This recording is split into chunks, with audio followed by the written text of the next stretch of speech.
ناظرین، یہ ایک امریکی نوجوان کے قبول اسلام کی ایمان افروز کہانی ہے، لہٰذا آپ سے گزارش ہے کہ اس ویڈیو کو آخر تک ضرور دیکھیے گا۔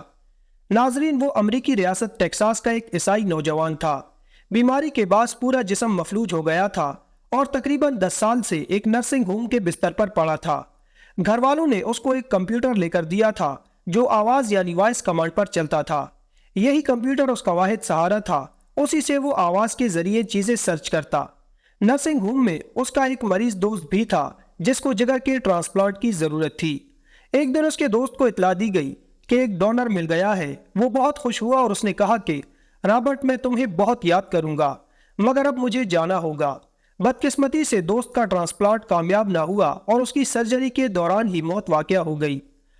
اس مرحوم دوست کی بہن نے اس کا کراس صلیب کا نشان رابرٹ کو یادگار کے طور پر دے دیا اور رابرٹ کے بستر کے ساتھ وہ کراس لٹکا دیا۔ ایک دن رابرٹ نے خواب میں ایک شخصیت کو دیکھا۔ اس شخصیت نے اپنا نام محمد صلی اللہ علیہ وآلہ وسلم بتایا اور کہا کہ اللہ تعالیٰ نے انبیاء کو اس لیے نہیں بھیجا تھا کہ لوگ انبیاء کرام کی ہی عبادت شروع کر دیں۔ اللہ تعالیٰ نے انبیاء اس لیے بھیجے تھے تاکہ لوگ اللہ تعالیٰ کی عبادت کریں۔ عیسیٰ علیہ السلام ایک بشر انسان تھے جو بازاروں میں چلتے پھرتے اور کھاتے پیتے تھے، اور یہیں پر خواب ختم ہو گیا۔ رابرٹ کو بس اتنا یاد رہا کہ عیسیٰ علیہ السلام ایک انسان تھے، اور یہ بات اسے حضرت محمد صلی اللہ علیہ وآلہ وسلم نامی ایک شخصیت نے بتائی۔ اس نے محمد صلی اللہ علیہ وآلہ وسلم کو گوگل پر سرچ کیا اور بغیر کسی دعوت و تبلیغ، بغیر کسی مسلمان سے ملے، اس نے بستر پر لیٹے لیٹے اسلام قبول کیا، آن لائن قرآن سیکھا اور حفظ شروع کیا۔ اسی قرآن فہمی میں معروف اسکالر نعمان علی خان کی ویڈیوز تک رسائی ہوئی۔ نرسنگ ہوم میں ایک مصری شخص آتا تھا جو مرمت وغیرہ کا کام کرتا تھا۔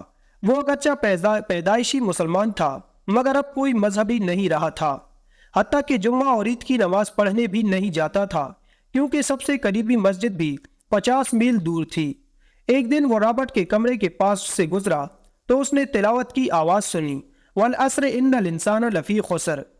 وہ اس کے کمرے میں چلا گیا اور پوچھا کہ رابرٹ، یہ تم کیا سن رہے ہو؟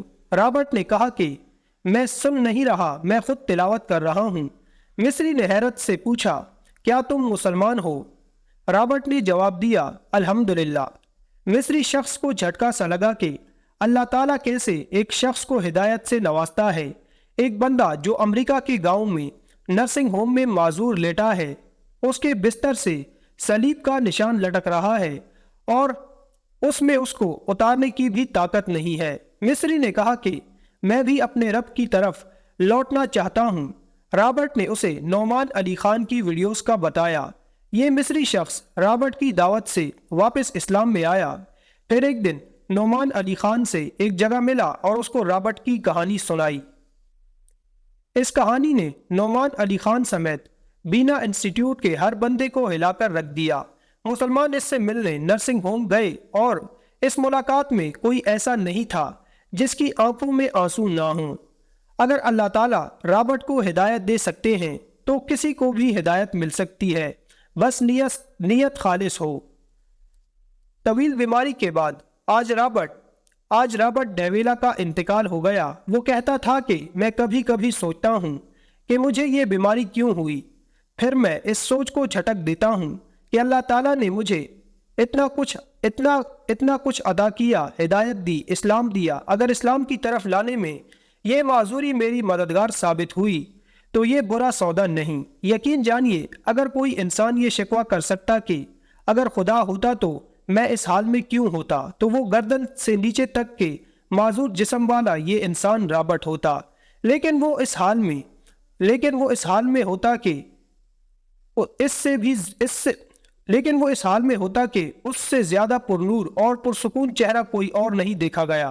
وہ زندگی میں اس قدر مطمئن تھا اور اتنے لوگوں کی ہدایت کا ذریعہ بنا کہ بڑے بڑے اسکالرز اس کو اپنا شیخ اور استاد کہتے۔ ناظرین، ہدایت کے لیے آپ کو پریشان ہونے کی ضرورت نہیں، آپ صرف دعا کریں۔ ہدایت ہمارے آس پاس، ہمارے ارد گرد ہے، یہ اللہ تعالیٰ کی طرف سے آتی ہے۔ اس کا تعلق نیت سے ہے، دل سے ہے، پھر چاہے اصحاب کہف ہوں یا رابرٹ ڈیویلا، اللہ ان کو اپنے خاص بندوں میں شامل کر لیتا ہے، بے شک۔